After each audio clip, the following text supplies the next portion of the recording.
Irrigation came a little bit earlier than I thought. Someone let it down. But it did give me an opportunity to see something. So far, about all I can tell is you got that small leak right there. It's all the way back there. And there's still a little bit here, but, I was able to come in and like plug up a little bit here. You can see there, and like fresh dirt there that I put in.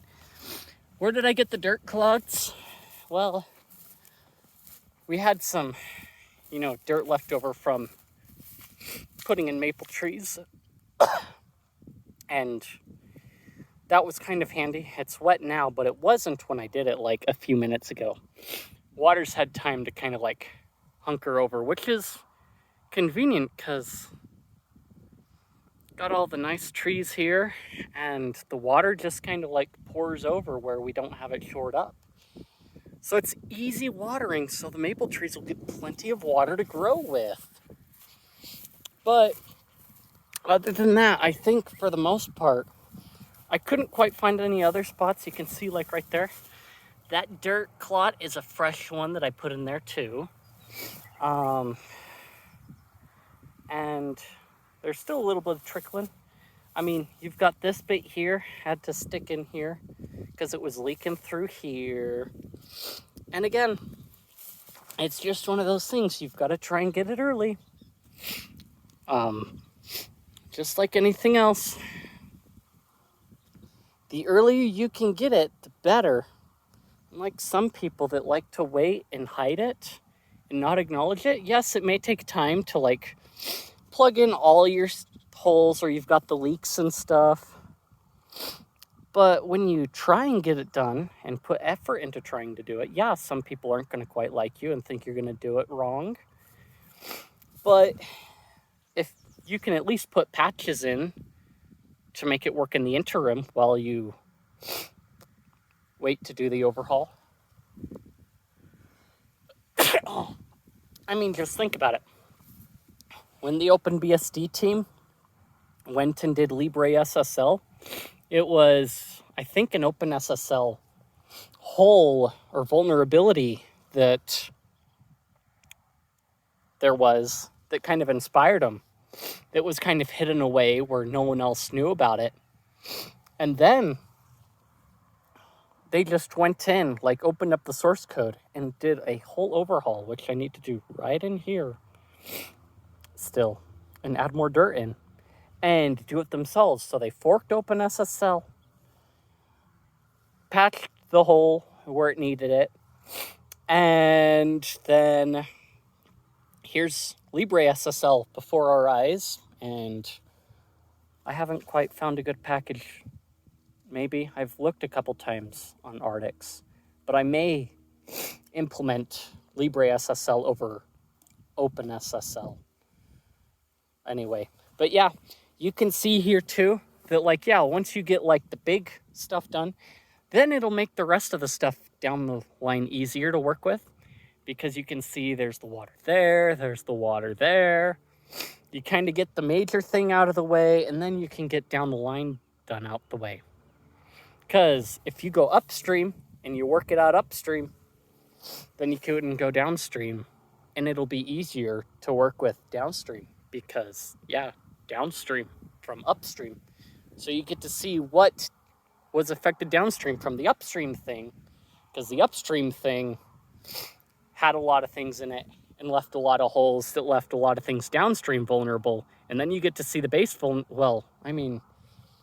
maybe not the base vulnerabilities, but the vulnerabilities that were from the upstream that weren't necessarily implemented in the downstream. And the only reason that the downstream had them was because the upstream had pretty bad vulnerabilities in it. So yeah, I mean, can walk down the stream here and see how much. Look at that.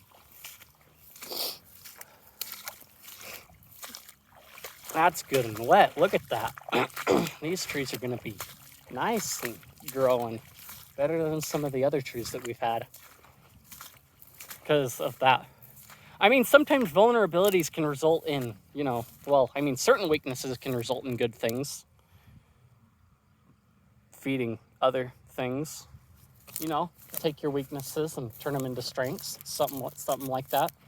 As long as you have like your big major stuff taken care of, the rest of it should be fine. Make your walled garden happy. But yeah, dude, who left a Red Bull can? Wait. Keystone. Who's drinking and leaving their cans in there? What the heck? Anyway, you can see that like on down the line, it's okay. It's not the cleanest, but you know, well, I mean, you know. Also, stay hydrated. So as an addendum to the last one, you can, I don't know if you can tell, you can kind of see a bit of movement coming out of there and there. So like those are spots where it's like seeping through and there at the end right there. And then also, sometimes you got to check other things. Yeah, you can see the water in there pooling up pretty well and then stuff coming through. But then, ew, nasty gloves. Got mud on them. Anyway, and then sometimes you got to like shore up your other stuff.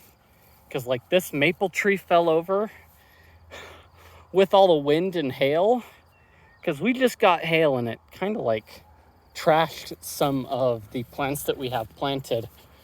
But yeah, just kind of like double checking things and trying to shore things up can be a little bit difficult sometimes, especially when you've got like 3 or 4 different leaks and a lot of stuff to like manage over here. And also trying to make sure that your plants stay alive. So yeah, you can see our glorious hole still lives here and it still does its thing, even though probably the patching up I did the last week got washed out because of the backflush when it came through this way first rather than coming in through this way. And so it got backflushed through there and worn out. So I guess it was good in that sense. But yeah, never got a good look at like what it looked like going through here. But now I think I've got a couple spots I can work on otherwise. So another thing I guess you can see is we've got this like little bit that we've added here since, like a little bit as well. And you can see that as we come along, most of it kind of stays put. And then we get this output here that kind of like spills over.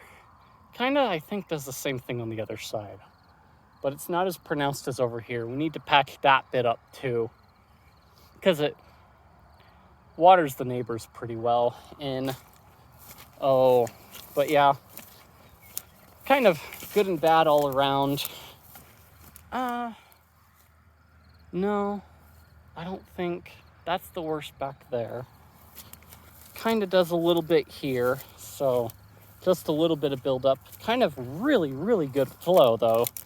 So one bad thing about the corner, when you've got corners like this, is it catches everything. But also a good thing, because it catches everything. Gives you a spot to where everything gathers, and then you can pick it out as you go.